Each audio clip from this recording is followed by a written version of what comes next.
Oi, gente, boa noite. Tudo bem? Como vocês estão? Anda acabando o mês de dezembro. Tudo bem com vocês? Me digam se vocês estão ouvindo bem a minha voz, se a minha imagem está bem definida. Mandem um ok para mim para eu ter uma noção de como as coisas estão. Ok, mandem pra mim pra saber se o áudio tá bom, se a imagem tá tudo certo, vocês estão me vendo direitinho. Ai, obrigada, foi meu aniversário dia 10. Obrigada, Gi Martins, obrigada. Gente, hoje vai ser uma live muito específica, mas muito importante. Nós escolhemos o tema de hoje, né, a dedo. E a pessoa que vai conversar comigo hoje também escolhemos a dedo. Nós vamos conversar um pouco sobre o estado de mal epilético. A gente vai explicar para vocês o que significa, isso é uma emergência neurológica, quais são os critérios importantes, como diferenciar um estado de mal epilético das pessoas que têm crises de difícil controle. Então é uma live muito importante, rica de informações, vai ficar gravada e eu realmente aconselho que vocês divulguem e compartilhem essa live. Para quem não me conhece, meu nome é Daniela Bezerra, eu sou neuropediatra, sou epileptologista, sou coordenadora do ambulatório de epilepsia infantil lá da Faculdade de Medicina do ABC. Hoje nós vamos ter a honra de receber uma médica querida, que é uma amiga pessoal minha, a doutora Cristine Cuquier, que é professora na Santa Casa. Ela tem a clínica, né, de epilepsia. Ah, ela tá entrando aqui, peraí.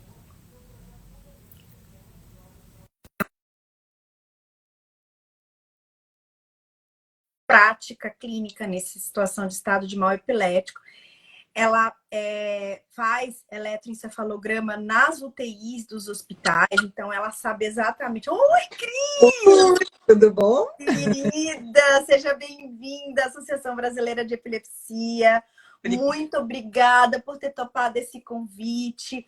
Um tema difícil, mas Uhum. muito, muito importante. Acho que a coisa mais nobre que a gente pode fazer é doar e doar informação, né, para que as pessoas compreendam o seu processo, compreendam onde ela joga qualquer coisa na internet, o Dr. Google vai lá e traz qualquer coisa para a gente aterrorizante. Cris, Uhum. seja bem-vinda. Olha, eu, Se apresenta para todo mundo. Eu estava falando um pouquinho de ti, mas eu queria que você falasse também de você. Se apresenta para o pessoal. Joia, é um prazer enorme estar aqui com vocês. Agradecer o convite da Daniela, de todo o pessoal da ABE. E realmente, como a Dani falou, eu acho que a informação de qualidade é algo que faz falta, né, Dani? Então, o quanto mais, porque às vezes a pessoa dá um Google, vai lá, vê um monte de coisa, às vezes se desespera, ou, por outro lado, tem na realidade, uma visão que não é adequada daquilo. Então, hoje a gente vai falar de um tema bastante importante, importantíssimo, como vocês vão ver, e realmente muito obrigada por estar aqui. Bom, então eu sou Cristine Coquier, eu sou neurologista de formação, sou epileptologista, a gente já está aí nessa estrada há muito tempo, mas também acabo, né, por conta de toda a parte da epilepsia, é uma paixão minha, trato de muitas crianças, adoro, né, e eu acho que a gente com isso consegue ajudar muita gente, né, tanto os adultos quanto as crianças.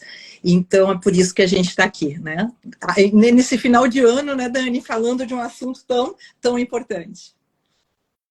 Olha, eu só quero te agradecer.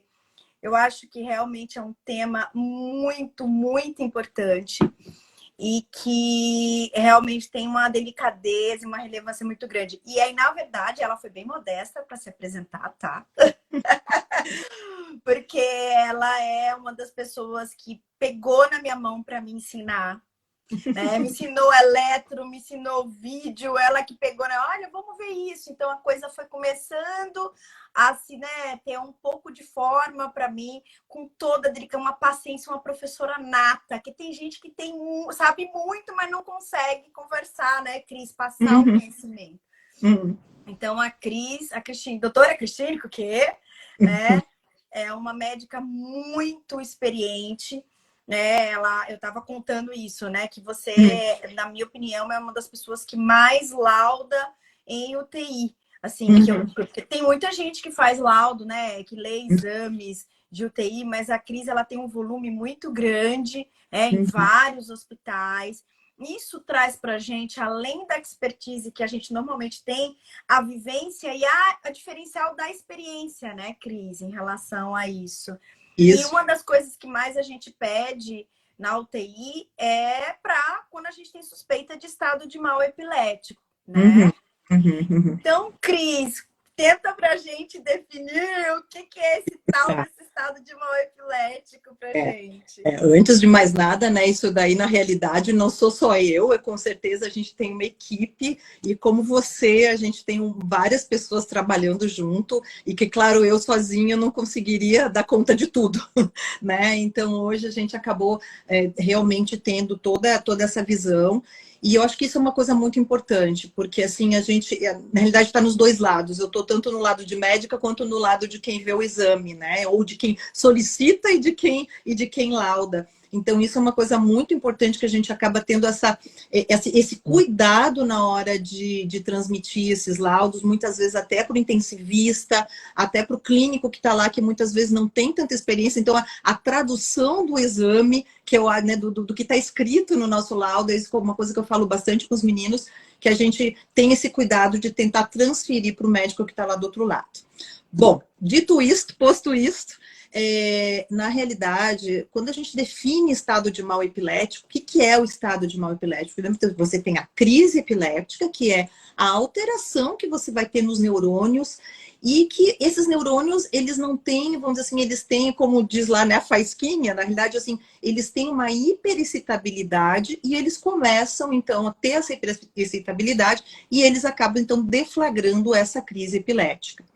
E quando essa crise epiléptica passa de um tempo determinado, que a gente vai explicar o que é esse tempo, né? O quanto que é esse tempo, a gente define, então, essa crise como, vamos dizer, quando você não tem esse cérebro não tem a capacidade de cortar, de parar esse evento, nós vamos, então, ter o prolongamento dessa crise, e isso, então, que vai gerar o que a gente chama de estado de mal epilético. Então, na realidade, quando a gente chama o estado de mal, é uma crise que durou um tempo maior. E qual que é esse tempo?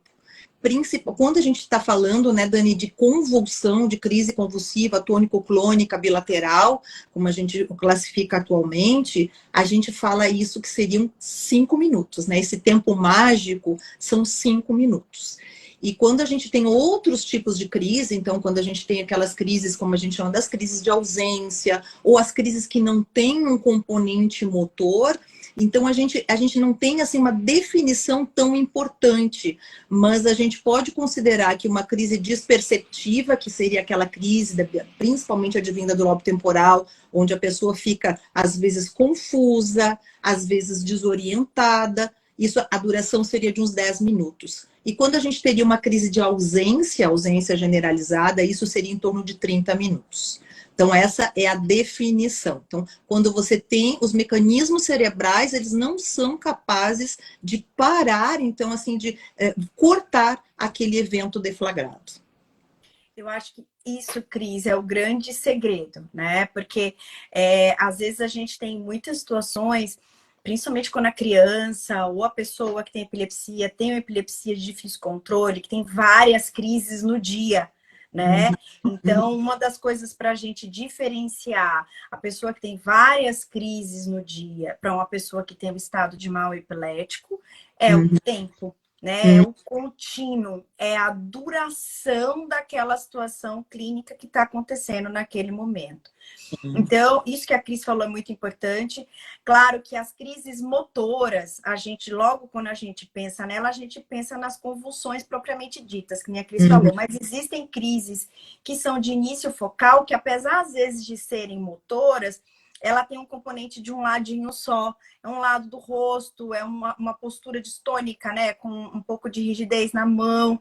E aí esse outro padrão é um padrão que começa também como se fosse uma focal, né, que é uma focal, e aí a gente tem a questão do tempo diferenciado, mas eu acho que o mais importante para ficar para a gente é que quando a pessoa começa a ter uma crise, e essa crise tem um contínuo, uma duração em que ela vai se aproximando dos 4, 5 minutos, a pessoa realmente precisa ter a informação de que aquilo pode estar se tornando um estado de mal epilético. E uma coisa muito importante, né, Cris, que às vezes as pessoas perguntam, porque quando a pessoa tem a crise normalmente ela é autolimitada, ela dura normalmente 2, 3 minutos, porque existem os mecanismos compensatórios do próprio cérebro, que são protetores, que fazem com que aquela crise pare.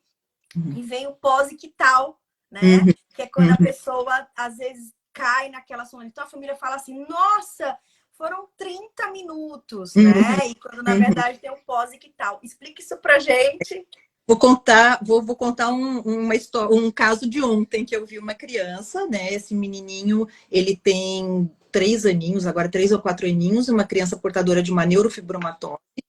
E ele estava tendo dessas crises desperceptivas muito prolongadas. Então, aí a gente vai falar um pouquinho disso depois, da medicação de resgate. A gente usou a medicação de resgate, a criança parou a crise, mas ficou, depois que você usa a medicação de resgate, ele ficou sonolento. E a família chegou para mim, doutora, ele ficou 30 minutos em crise, estavam apavorados. E o que aconteceu? O que aconteceu nesse momento? A gente deu a medicação de resgate, o menininho ficou sonolento e não acordou. Então, essa sonolência não é mais a crise. Isso é o estado que a Dani está explicando da situação do pós-ictal. Eu vi que entrou ali também um comentário que eu acho muito adequado, que realmente é a característica do estado de mal, é essa questão do tempo, né? Ou seja, desses 5 minutos, quando a gente chama de convulsão, ou quando você tem crises reentrantes, uma crise atrás da outra, onde você não recupera a consciência. Então, essa por classificação, por conceito, seria isso. Então, esse estado pós-ictal, Dani, eu acho que é uma coisa muito importante da gente falar, porque isso não só para os pais, como eu dei esse exemplo do que aconteceu comigo ontem no consultório, mas também, às vezes, até para o próprio colega médico, né? E essa família foi muito interessante, que disse, olha, ainda bem que eu levei para esse hospital e que essa pediatra, ela só esperou, ela disse assim, não vamos fazer nada, porque assim, teve uma outra situação que essa criança acabou numa UTI, né? Então, às vezes, a gente tem muito essa ansiedade, às vezes, do médico até de super tratar, porque a gente tem que esperar a pessoa voltar da crise. Esse estado pós-ictal é algo que pode demorar um tempo. Então, é por isso que a gente falou que é um tema tão difícil, né? Porque você acaba tendo que equilibrar a ansiedade de tratar com esperar o resultado da sua medicação ou o resultado do que aconteceu pós aquela crise. É isso mesmo.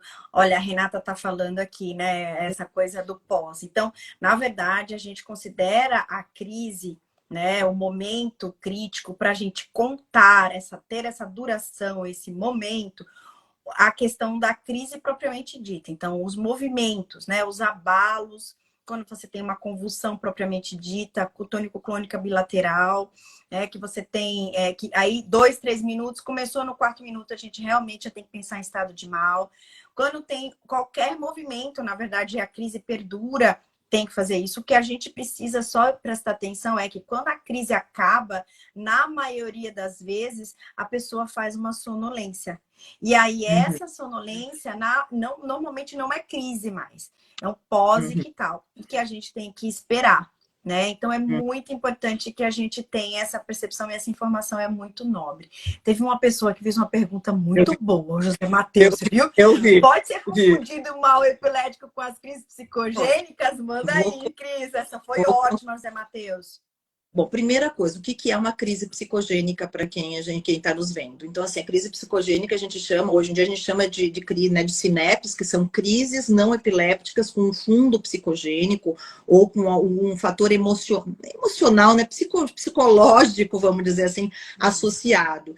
E que isso, quando a gente vai falar com os alunos, com os residentes, a gente tem que ter muito cuidado na hora de falar, porque muitas dessas pessoas, porque elas não têm um problema de que não é uma crise epilética, às vezes as pessoas acabam, né, tendo uma postura um pouquinho, vamos dizer assim, de não é crise, então não é nada. Não, é muito. Porque muitas dessas pessoas são confundidas, sim, para a pessoa que nos perguntou. Eu já vi pacientes onde eu já fui fazer um vídeo EG no hospital, em que a moça ela tinha sido entubada, né? Eu tenho um outro paciente que ela já passou por vários dos hospitais onde a gente acaba dando laudo e na realidade, essa moça, ela tinha esses eventos não epiléticos. Então, assim, que isso confunde muito até para a pessoa que está no dano, né, o plantonista, e que às vezes só com o eletro, com a gente fazendo eletro durante o momento daquela crise, que a gente vai realmente conseguir fazer esse diagnóstico diferencial e justamente evitar que essa pessoa vá ser tratada de uma forma, um tratamento muito agressivo que não é o que ele precisa na realidade, né? O que a gente precisa ali é de um apoio psicológico, de um tratamento até mesmo psiquiátrico para ajudar que essa pessoa não tenha mais esses eventos. E muitas vezes pode acontecer da pessoa ter as duas coisas, né, Dani? Ter as crises epilépticas e as crises de eventos não epiléticos. E que a gente tem que ter muito cuidado na hora de tratar também. Porque uma coisa você vai tratar de um jeito e outra você vai tratar de outro.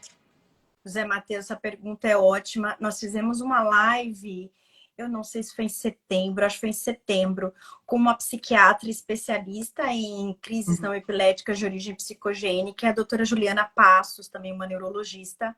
Tá. Foi muito boa essa live. Depois, se você puder ouvir, porque às vezes a live é grande, então a gente no dia a dia não consegue. Às vezes eu vou para a cozinha e aí eu boto a live, estou escutando a live gravada, isso é ótimo, porque é uma maneira de você se informar. E a live foi muito boa.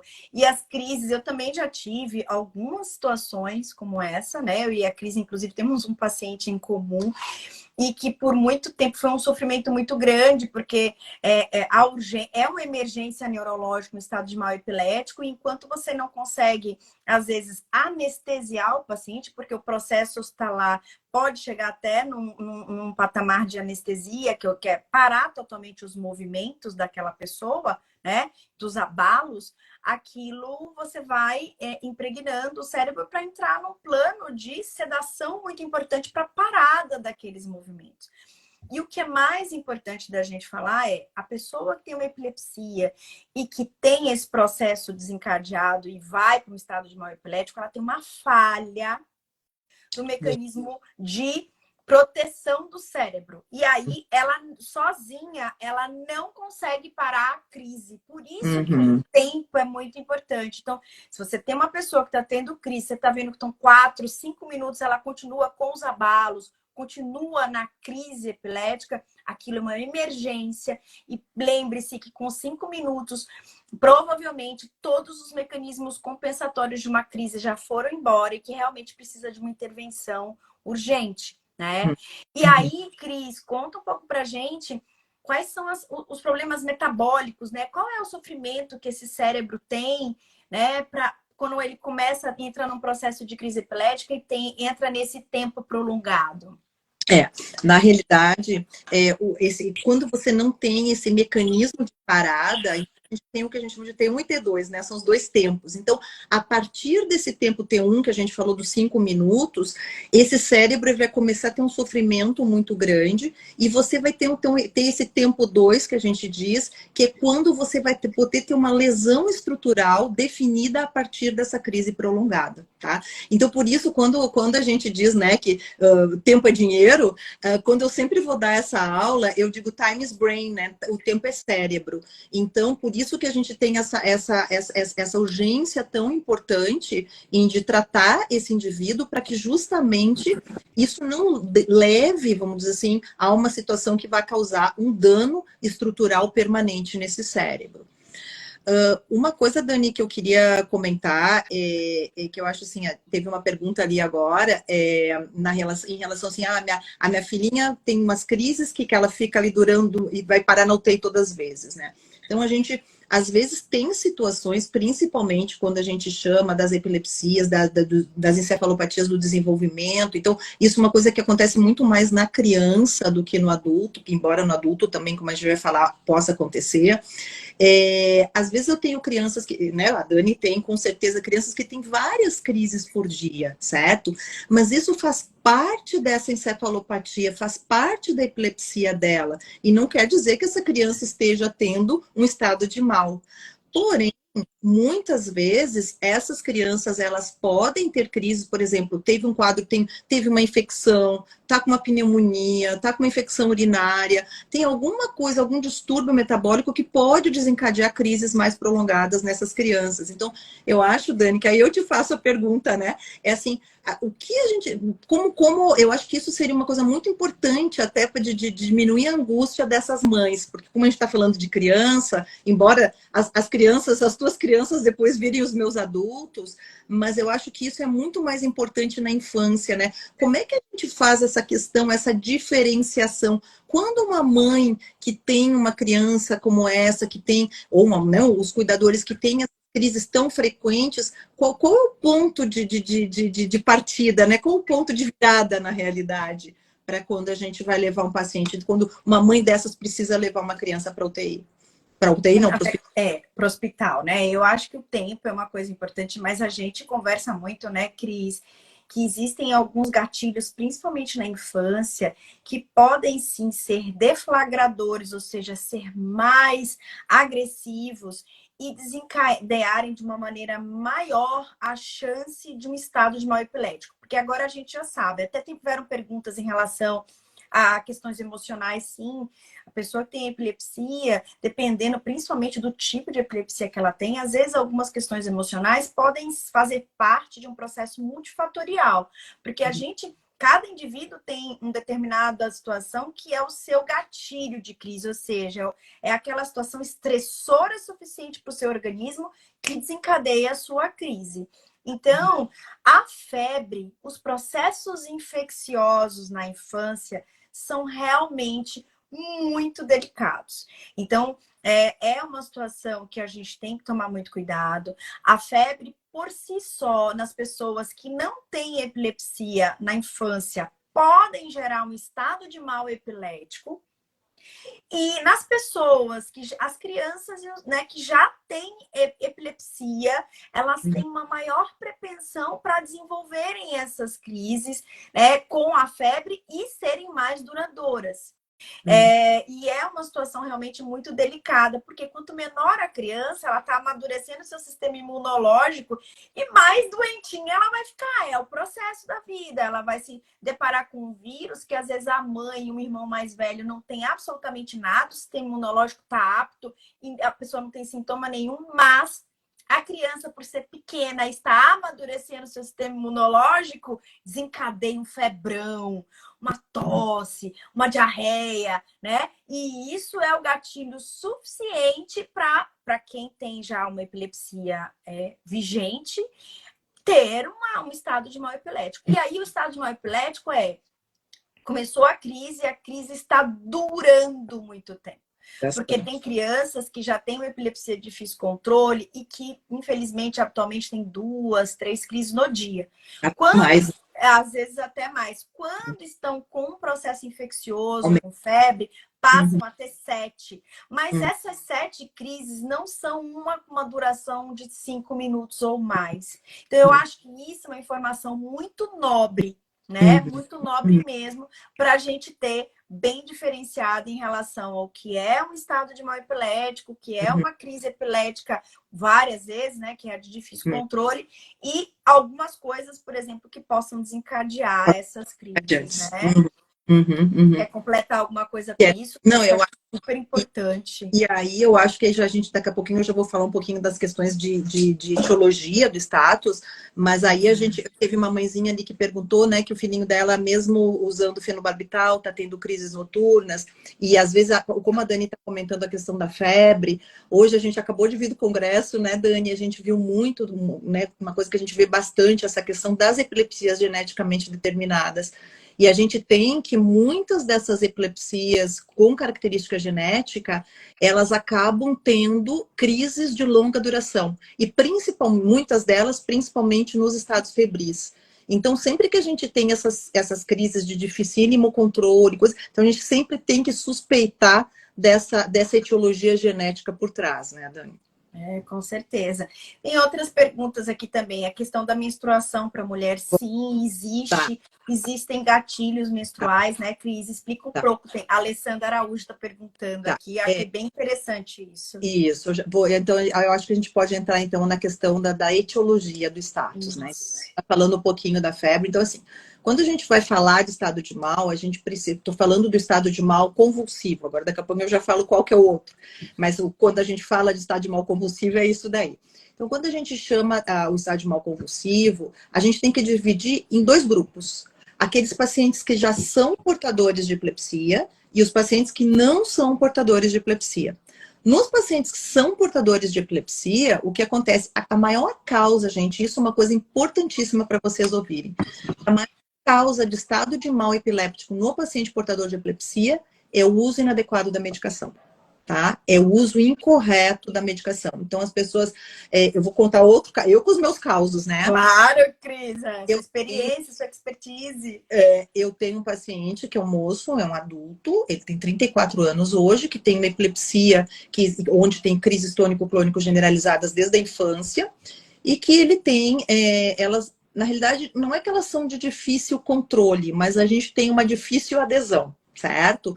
E agora ele me ligou, domingo, era 8h30 da manhã, apavorado, porque ele tinha tido uma crise com duração de 10 minutos. Embora eu já tivesse falado várias vezes para ele, aquela coisa, né, que a gente faz, essa questão, acho que vocês já tiveram live de SUDEP, que a gente teve até uma outra pessoa aqui que me perguntou para a gente se crises no período noturno são mais perigosas, então sim, são. Então, o que acontece? Essas pessoas, elas acabam, às vezes, não é que a pessoa não controle, mas a pessoa não toma ou não leva a sua epilepsia a sério, né? E isso é uma coisa muito importante, Dani, que eu acho que não é só questão do paciente, da família, mas também, às vezes, do próprio médico, né? O médico assistente, às vezes, não é uma pessoa que tem uma experiência, não tem tanto. É só uma crise. Não, gente. Uma crise tônico-clônico generalizada é algo muito sério e que a gente tem que ter muito cuidado. Então, por isso essa questão dos fatores desencadeantes. Então, o maior, para vocês entenderem, o maior fator desencadeante de estado de mal epilético no paciente epilético é o uso inadequado do remédio. Então, eu acho que esse recado aqui para vocês é extremamente importante. Usem a sua medicação adequadamente, sabe, usem no horário, evitem, então, as outras situações que ela perguntou, então, período catamenial, né, o que é o período da menstruação nas mulheres, ele pode desencadear crises, mas aí não um estado de mal epilético, aí é um aumento do push de crise, do tamanho do número de crises, né? Mas o uso inadequado no paciente epilético é a maior causa. Então, isso eu quero que vocês levem dessa nossa conversa. Usem a sua medicação adequadamente, porque isso é muito importante no controle das crises, tá? Isso é muito importante mesmo. Eu acho, né, Dani, mas assim, na infância a gente também vê, porque às vezes tem essa dificuldade, mas na adolescência é onde isso acontece com maior frequência. Porque o adolescente, ele se revolta, ele quer ir para balada, ele quer dirigir, ele quer tomar a bebida dele, o álcool, e a gente tem que dizer para ele que ele não pode, que ele tem que dormir, que ele não pode beber, que não, e daqui a pouco ele chega e, pomba, como diz, chuta o pau da barraca, né? Então, isso eu acho que é uma coisa muito, muito importante. Eu não sei, queria falar um pouquinho da infância, Dani, em relação a essa questão da adesão ao tratamento? Eu acho que, no caso da infância, a gente tem uma melhor adesão ao tratamento na infância, né? Porque a mãe, o cuidador se sente extremamente responsável. E aí, quando ela não dá o remédio e a criança tem uma crise, o sentimento de culpa é muito grande. O que eu acho que foi falado aqui também nas perguntas, não me lembro mais quem foi, mas falando sobre efeitos colaterais. colaterais, né? Adaptação da medicação.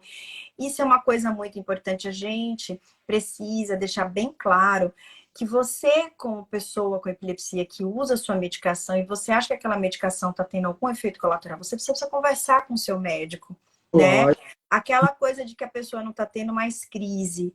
Tá controlado, então tá aqui a receita e vai embora. Isso não existe mais. Não existe mais. O tratamento adequado para uma pessoa com epilepsia é um tratamento integral. E isso envolve a conversa com o seu médico em relação a efeitos colaterais.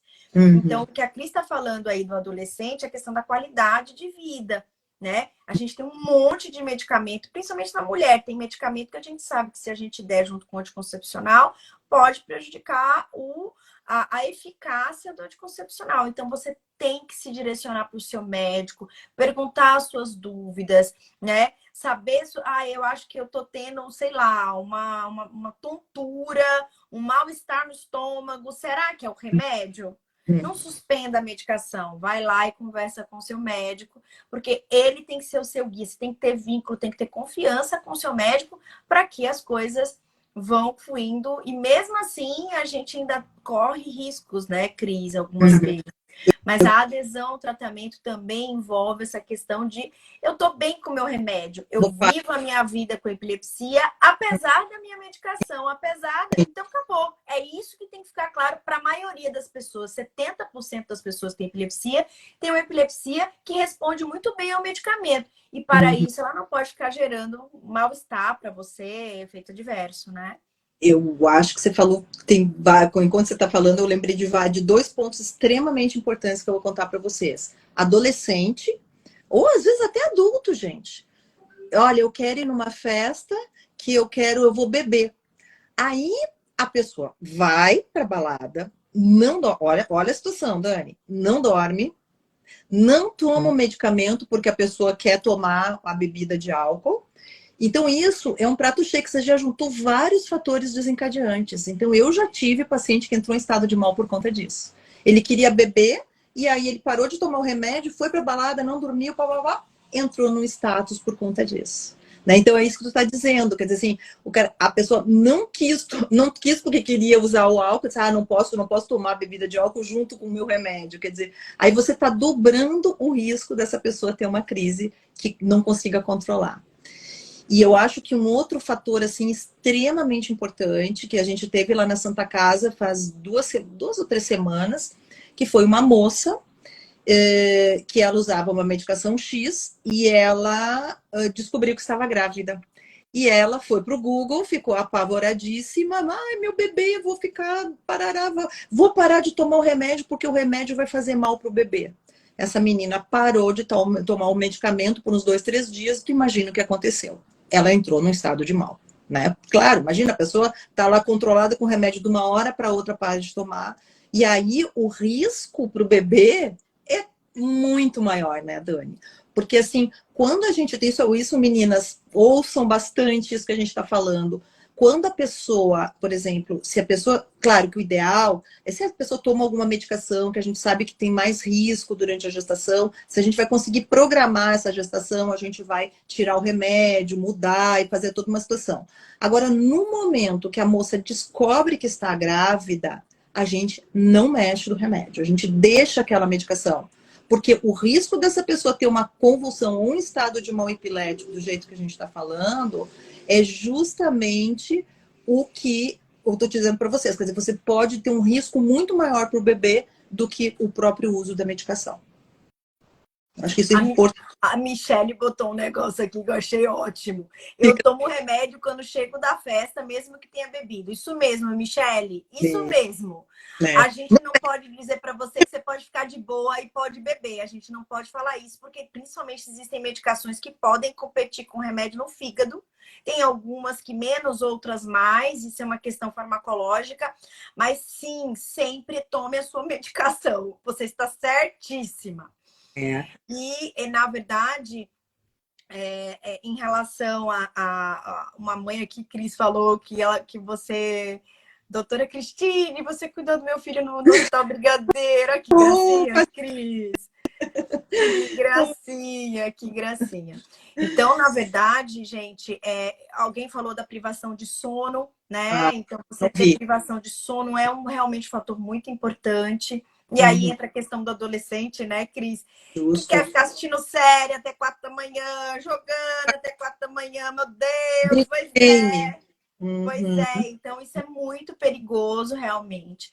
Alguém uhum. falou de atividade física, existem agora artigos muito bons e robustos, fortes, incentivando a gente a recomendar atividade física para as pessoas que têm epilepsia, que é um fator protetor importantíssimo, né? Então, acho que isso é fundamental para a gente deixar. E sim, as convulsões podem acontecer por hipoglicemia Ah, para quem sim. tem diabetes, né? Só que o tratamento nesse caso é cuidar da diabetes. Uhum. Então, a gente precisa ter um olhar bem É, específico, isso, né, em relação ao motivo, né, que é o que a doutora Cris está falando.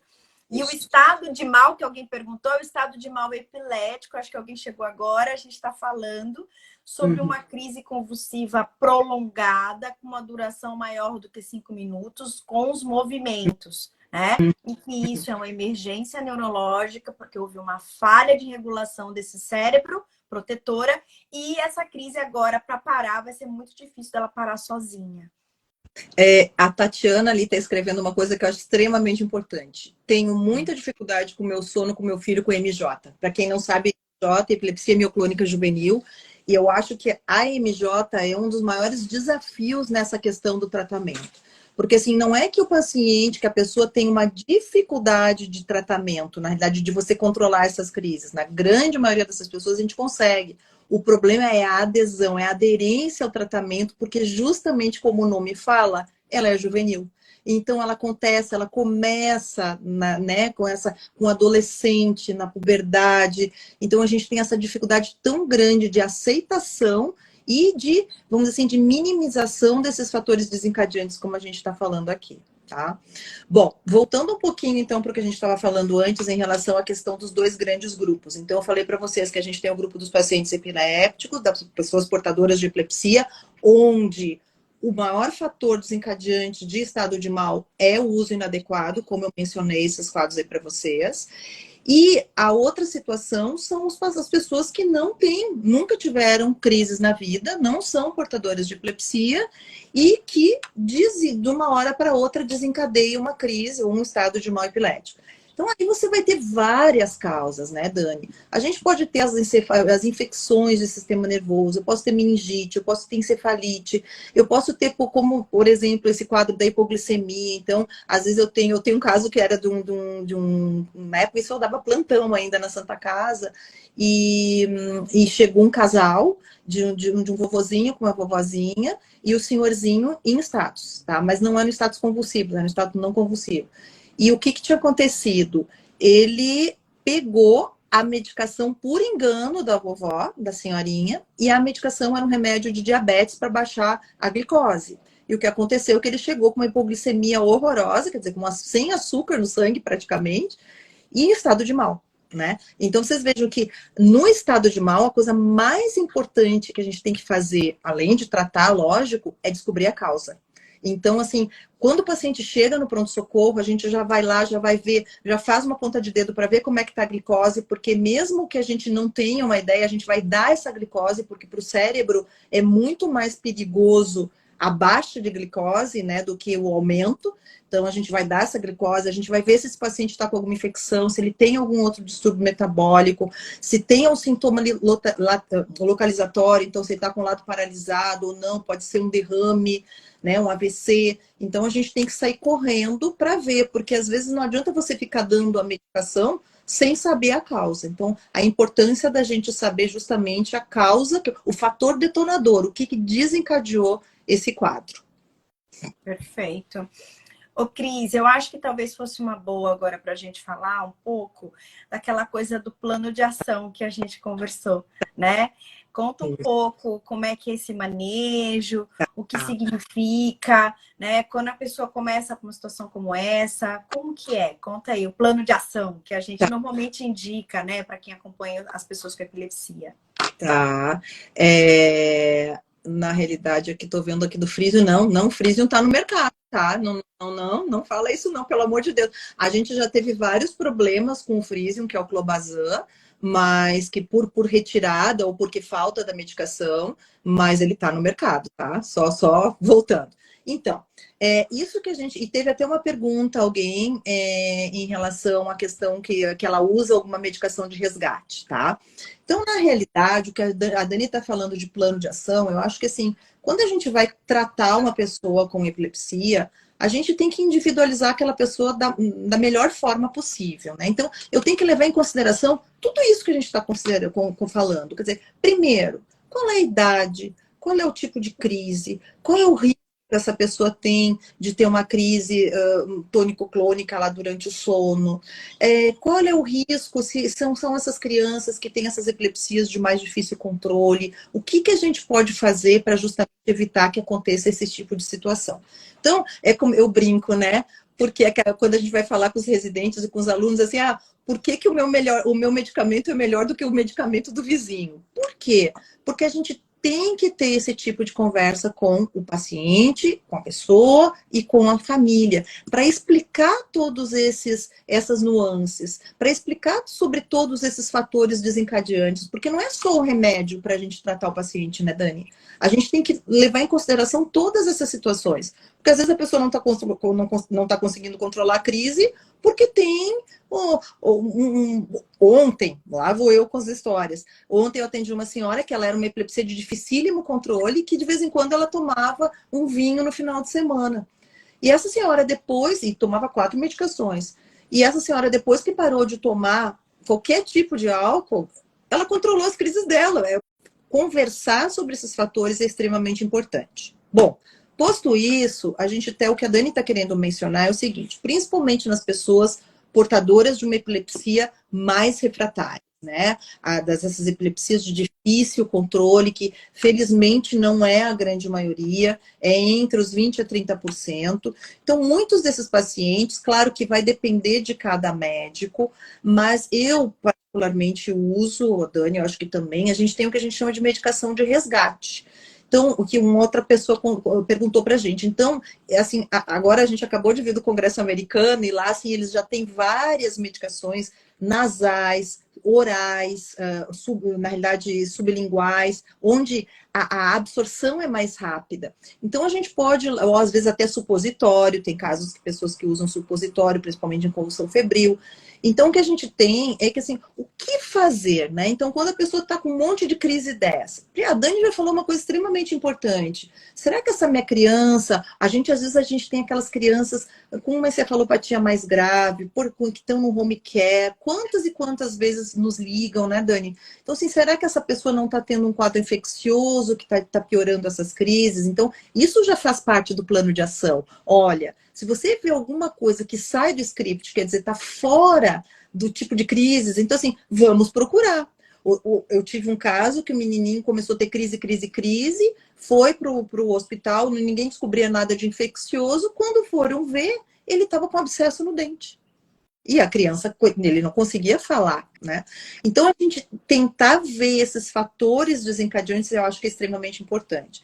Agora, a gente está conversando então dos 5 minutos. Então, nessas pessoas que têm as crises mais difíceis, então às vezes a gente manda formular. A gente tem situações que aí cada um vai ter que se discutir com o seu médico, né? Então, para que hospital eu vou? Eu tenho que ir para o hospital? Quando eu tenho que ir para o hospital? Então, toda essa conversa, ela é importante de ser tomada com um médico assistente. Então, assim, o que fazer perante uma crise prolongada? Outra coisa, essas crianças que têm, as pessoas que têm crises muito frequentes, quer dizer, é toda crise que tem que sair correndo para o hospital? Claro que não, né? Como a gente está comentando. Então, eu acho que o plano de ação é isso, é a gente saber, primeiro, definir se tem algum fator desencadeante que esteja, vamos dizer assim, deflagrando mais crises ou crises mais prolongadas naquele momento. Número 2, saber quando discutir com seu médico, quando que você tem que tomar alguma ação diferente do que o habitual. E número 3, algum tipo de, em casos em que a pessoa tenha crises muito frequentes, alguma medicação que possa ser utilizada, alguma forma que a gente possa utilizar para cortar essa crise o mais rápido, para que não chegue a esses 5 minutos, como a Dani está comentando. Esse plano de ação, gente, é uma coisa que agora no Congresso americano que a gente estava, eles estão preconizando muito que se tenha. Então, se você tem essa preocupação, quer mais informação, converse com o seu médico e fala, olha, eu vi uma live falando sobre estado de mal epilético, eu queria saber sobre plano de ação. Então, a gente pode começar, por exemplo, falando sobre primeiros socorros. Aqui na BE tem um post muito legal que se chama Calma, que é uma coisa de que a pessoa está tendo uma crise epilética motora, uma convulsiva, tônico-clônica, bilateral, o que eu devo fazer? Então, procurem aqui na BE, a gente tem, né, deitar a pessoa de lado, né, principalmente do lado esquerdo, né? E o que não fazer, não colocar a mão na boca, não colocar nada na boca, afastar as coisas que a pessoa possa, com os abalos, se machucar. Isso já faz parte de um plano de ação. E o tempo, né? O tempo. Eu tenho, por exemplo, uma mãe aqui que está colocando, eu deixei separada para ela, Roberta Galdino. Roberta tem assim, meu filho dorme bem, mas tem umas contrações no início do sono. Roberta, isso é muito comum na infância. Isso pode ser a mioclonia do sono. Então, o que você tem que fazer? Prestar atenção. Se for no começo do sono, é muito característico e observar por quanto tempo isso vai perdurar. E aí ela coloca, esse tipo de crise acontece mais quando os espasmos somem. Tenho muito medo de estar num estado de mal epilético, levo ao hospital e não sabe o que fazer. Roberta, então, a gente deu várias coisas importantes para você. Então, a gente agora mais uma, existe uma coisa que se chama mioclonia benigna do sono, que são esses movimentos que a gente tem quando a gente está começando a dormir. Então, o meu conselho para ti, observe, veja o tempo. Se você achou que está muito intenso, filme e mostre para o seu médico, tá? Eu acho que isso é a melhor coisa. Só deve ir para o hospital se você está vendo que está 1 minuto, 2 minutos, aí você já começa a prestar atenção, porque o tempo, a duração desses movimentos é o mais importante para você pensar no estado de mal epilético, né? E aí, se você chega no hospital e esses movimentos já acabaram, os médicos realmente, né, não deveriam entrar com nenhuma medicação e sim tentar entender por que essa criança ou essa pessoa com epilepsia teve aquele gatilho para ter a crise, que é o que a Cris está falando. A causa é muito importante. O que desencadeou aquele gatilho, aquele fator estressor para ter a crise naquele momento, principalmente se ela é prolongada, né? Sim, quantos minutos deve ser levado as crianças para o hospital? Renata, tem que esperar. Se for uma convulsão mesmo, propriamente dita, são 5 minutos. É o tempo. Mas aí é aquela história, a gente não pode ficar esperando 5 minutos. Quando você percebe que a criança está 3 minutos e ela continua com os movimentos intensos, porque quem já viu uma crise sabe que ela é um crescente e depois ela vai decrescente, ou seja, ela começa muito forte, fica muito forte, depois ela vai desacelerando os movimentos e ela vai parando e normalmente a pessoa entra naquela sonolência pós-crise, que a gente chama de pós-ictal. Então, quando você percebe que esse movimento do crescente continua 2, 3 minutos, já é o momento de ficar muito atento ao tempo. Então, é uma coisa que a gente pergunta, às vezes, ai, doutora, isso é tão ruim. A senhora fica me perguntando do tempo. Parece uma eternidade, a gente sabe. Mas é uma coisa técnica muito importante para que a gente consiga ajudar tanto a pessoa quanto a mãe que está vendo o filho ou o cuidador, para que a gente consiga graduar e dizer, não, realmente aconteceu isso, tem que fazer tal coisa, ou aconteceu isso, eu tenho que tomar tal medida. Então, o tempo é muito importante da duração da crise. Com certeza.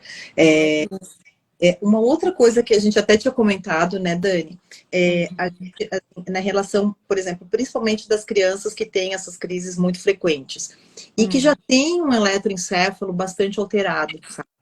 Então, às vezes, por exemplo, supondo que essa criança foi para o hospital, precisou internar, e então, às vezes, para quem está dando laudo, ver um eletro super alterado, se a pessoa já não conhece, porque claro que a gente acaba sabendo direito, a gente consegue entrar no sistema e ver qual que é o caso, fala com o colega e ver qual que é o caso. Mas muitas vezes aquele eletro pode assustar no sentido porque ele já é um eletro bastante alterado. Então, às vezes, o fato de, por exemplo, se vocês tiverem que ir para o hospital, às vezes de levar, se a criança ficou, a pessoa ficou internada, levar os eletros anteriores para que eles possam ser comparados com os eletros atuais, isso é uma coisa que também ajuda bastante, né, Dani? Eu acho que isso também faz parte disso que a gente está falando, que é o plano de ação. E também é outra situação que eu acho que é extremamente importante, e que principalmente quando a pessoa já sabe, mas eu não tenho crises tão frequentes, mas teve uma crise, e daqui a pouco, um tempo depois, teve outra. Então a gente. Não é sempre que a pessoa tem uma crise que tem que sair correndo e ir para o hospital, porque aí vai para o hospital, aí gera uma situação de que, olha, aí vai fazer todos aqueles exames, às vezes dá um monte de medicação que não tem a necessidade naquele momento. Então, quando a pessoa já é portadora de uma epilepsia e que de repente teve uma crise espontânea, que não teve essa duração grande, muitas vezes não tem necessidade, né? Já faz parte daquele contexto. Agora, se aquilo está diferente do padrão habitual, como a gente está comentando, aí sim eu acho que seria a hora, então aí teria a necessidade, sim, de levar até o pronto-socorro. Eu acho que o grande segredo da gente pensar é a duração. Uhum, Mas a gente não conta a duração pós-crise. sim. Então a gente tem que ficar muito atento a isso, porque às vezes chega no pronto-socorro já numa sonolência. E aí, se você já está numa sonolência e está tendo a crise e alguém faz alguma medicação, pode perdurar mais ainda essa Aumenta, sonolência. né? Aumenta. Uhum. Existe uma coisa, Cris, que eu acho que é bem legal de falar, que é muito característico, assim, que você deve ver muito, que é a pessoa que tem epilepsia, que você acabou de falar, que tem um eletro alterado, que teve uma crise e que parou a crise e tal, e que tem um estado não Não convulsivo. convulsivo. Acabou. Eu sei que é um conceito difícil, mas eu acho que é uma informação também muito nobre, né? Tá. Você consegue? Consigo. Na realidade, então, assim, aí são as diferenças, os tipos de estado de mal, como eu falei lá no início, né? Existe o estado de mal não convulsivo, que é isso justamente, que a gente não tem esse componente motor tão importante associado, certo? Então, assim, ele pode acontecer depois que a pessoa teve um estado de mal convulsivo, ou a pessoa pode abrir com aquela situação, tá? Então, por exemplo, como eu falei, a pessoa pode estar só confusa, às vezes, principalmente nos idosos. Eu até, assim, tem um artigo muito importante que a gente comenta, que, assim, que eles fizeram um estudo nos pacientes de UTI, e eles viram que a chance de acontecer estado de mal não convulsivo num ambiente de UTI gira em torno de 8 a 10%. Então, é muito, né? Então, assim, quando o paciente foi entubado, ele não acorda, ou a pessoa está muito confusa, desorientada. Então, isso pode representar um quadro desse estado de mal, quer dizer, a pessoa às vezes fica dias naquilo, né? Ou algumas horas, por causas, então, principalmente metabólicas, infecciosas. Então, isso pode acontecer num paciente que não tem epilepsia, ou às vezes num paciente com epilepsia, por exemplo, se ele tiver um quadro de uma epilepsia de ausência, ou que ele tiver crises desperceptivas, que é essas crises de lobo temporal, muito duradouras, pode acontecer esse estado de mal, né, onde a pessoa não tem o nível, o conteúdo da consciência, vamos dizer assim, pode estar abalado, né, e que ela não tem, então, um componente motor importante. Então, ela não tem a convulsão, como a gente falou do estado de mal convulsivo. Então, a gente tem que levar em consideração principalmente causas, né, e a característica que é totalmente diferente. Bom, a Cris explicou perfeitamente. Na verdade, o estado de mal epilético não convulsivo, eu costumo explicar normalmente assim: é aquela situação em que a pessoa tá confusa, ou tá muito sonolenta, ou Uhum. tá com aquela alteração do nível de consciência, Mas você faz o eletro, que é aquele exame que a gente faz, e você olha para o eletro está tendo descarga de padrão de crise epilética contínuo, ou com um padrão que é muito específico pela Academia Americana, né, de Neurofisiologia, e você olha para a pessoa e ela não está tendo crise motora nenhuma. Ou uma coisa muito sutil, né? Uma balinha, uma coisinha. Isso, uma coisa muito sutil. Essa é uma situação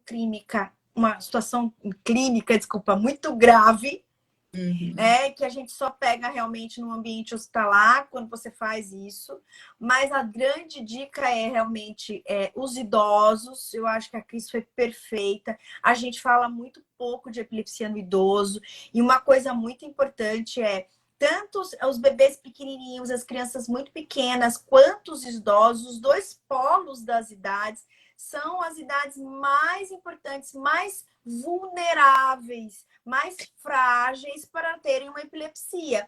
Então, a gente realmente, na infância, a gente tem falado muito, as mães estão mais atentas, mas a gente vê também, às vezes, história de muito idoso que está Nossa. tendo crise, são crises muito sutis, que toda vez que a gente fala de epilepsia, a gente pensa de crises, né, muito estereotipadas, que a gente olha e fala, isso é uma crise epilética. Mas o idoso, como também está com o cérebro muito vulnerável, muito frágil, as crises não são aquelas crises que a gente imagina que a pessoa tem quando tem epilepsia.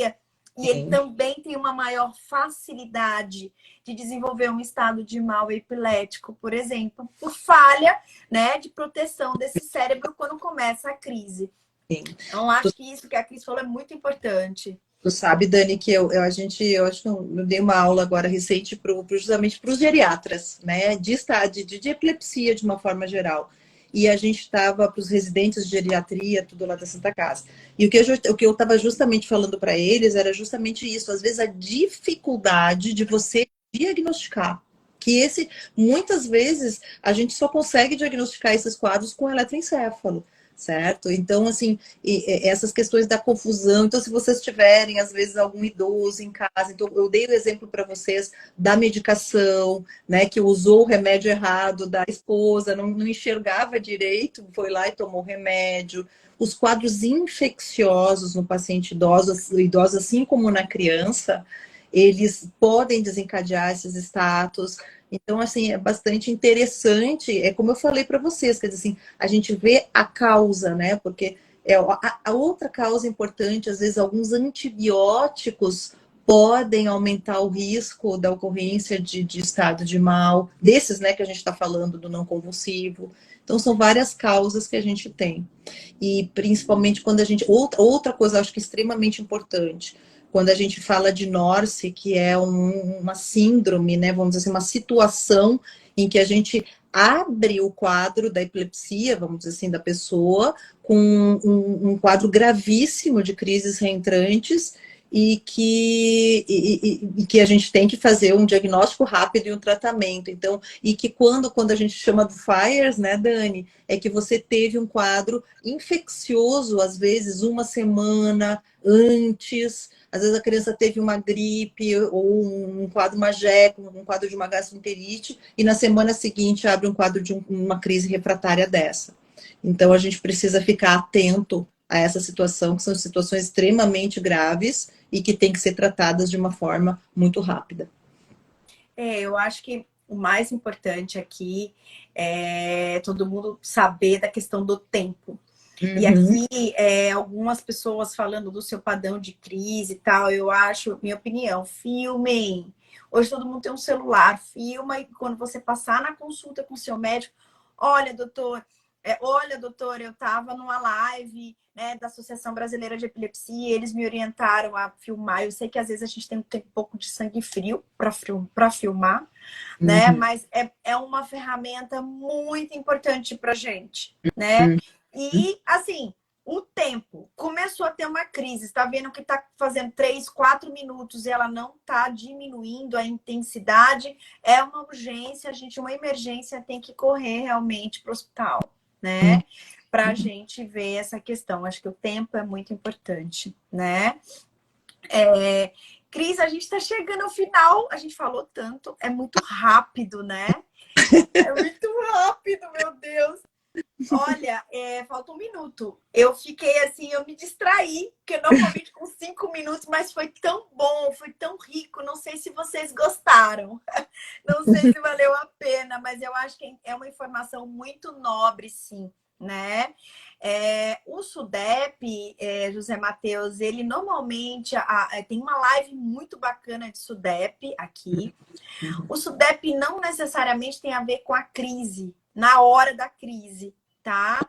Existem situações que a gente fala de SUDEP em que pode ser uma morte súbita, uma situação súbita que acontece com um mal súbito, né? Eu acho que a palavra melhor é o mal súbito, né? Para uma pessoa que tem epilepsia, existem várias coisas a serem discutidas. Então, essa coisa do SUDEP, logo após a crise, não é muito dessa maneira que a gente categoriza.